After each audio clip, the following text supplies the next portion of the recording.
Bayangkan kalau orang tak semayang, malaikat balik-balik pergi menghadap Allah. Allah kata masa hang tinggal dia duk buat apa? Dia duk main judi. Masa hang tinggal dia duk buat apa? Dia duk berzina. Hadis sahih riwayat Al-Bukhari. Hadis cukup strong. Kata Abu Hurairah, Nabi SAW bersabda, Nabi kata, yata'aqabuna fikum malaikatun bil-lail wa malaikatun bin-nahar. Nabi kata malaikat ada dua shift. Satu malaikat shift malam, jaga shift malam, ada satu malaikat jaga shift siang. Nabi kata, nih malaikat hadu jaga kita ni, ada yang dia duty malam, ada yang duty siang. Wa yajtami'una fi salatil asri wa salatil fajri. Dia nak tukar shift ni bila? Asar dengan subuh. Hak jaga shift malam punya, subuh esok dia nak tukar shift. Masa nak tukar tu, malaikat nak ganti dia main, mereka berjumpa pada time tu. Lepas sembahyang subuh, dia pun keluar shift, hak baru masuk shift.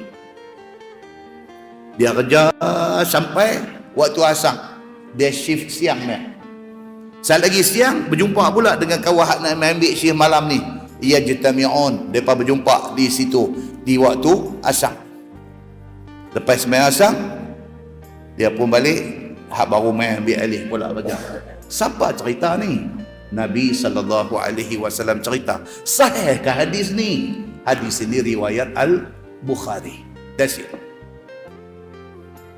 Jangan siapa duk main otak lawak pula duk fikir, malaikat pun main shift juga dah. Allah suruh Nabi habaq kat kita lagu tu. Dalam hadis sahih riwayat Al-Bukhari ni dia kata apa? Malaikat silih berganti malam dan siang untuk nak jaga kita ni. Dan mereka berjumpa waktu asar dan pada waktu subuh. Summa ya'rujul ladzina batu fikum. Kemudian hak jaga shift malam punya ya'ruju, naik dia menghadap Allah Subhanahu wa taala, bawa report kita. Fayas'aluhum, bila sampai Allah tanya malaikat yang jaga shift malam ni, Allah tanya dia, wa huwa a'lamu bihim. Nampak tuan-tuan hadis tu? Dia kata apa? Sedangkan Allah Tuhan Maha mengetahui. Kalau dia tak tanya malaikat ni pun dia tahu dah, tapi Allah tanya. Pasal apa? Pasal nak tunjuk keadilan Allah Subhanahu wa taala. Allah Tuhan Maha adil. Allah tak payah letak malaikat raqib atid duk jaga kita. Allah tak payah hantar malaikat muka nakir pergi soal orang dalam kubur. Allah tak payah buat benda ni semua. Allah Tuhan Rabbul Alamin, Tuhan yang maha mengetahui tiap-tiap apa satu benda yang kita buat. Allah tahu, tapi Allah hantar malaikat jaga supaya benda ni esok bercara di padang mahsyar. Malaikat boleh bawa keluar, ini yang kami catat, ini yang kami catat. Allah nak tunjuk keadilan dia kepada kita.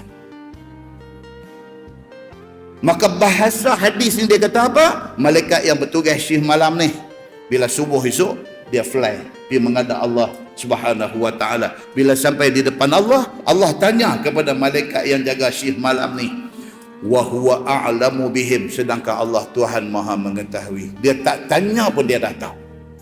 Tapi Tuhan tanya sebagai formality.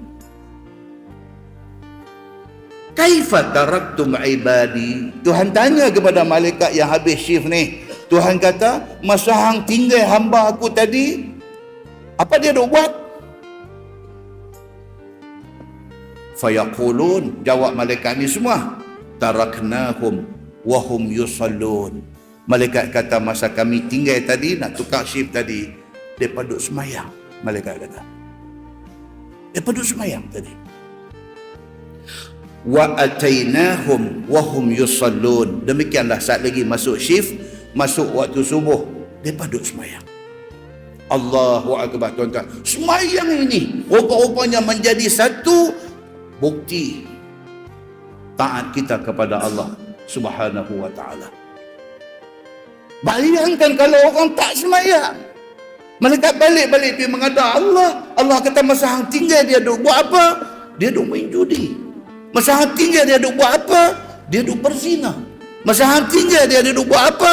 Dia tengah derhaka dekat mak ayah dia. Masa hang tinggal dia duk buat apa? Dia tengah duk langgar haram. Masa hang tinggal dia duk buat apa? Macam mana orang ni di depan Allah Subhanahu wa taala? Muslimin dan muslimat yang dirahmati Allah sekalian. Hadis itu hadis sahih riwayat Al-Bukhari, menceritakan pentingnya kita ni sembahyang on time ni. Penting.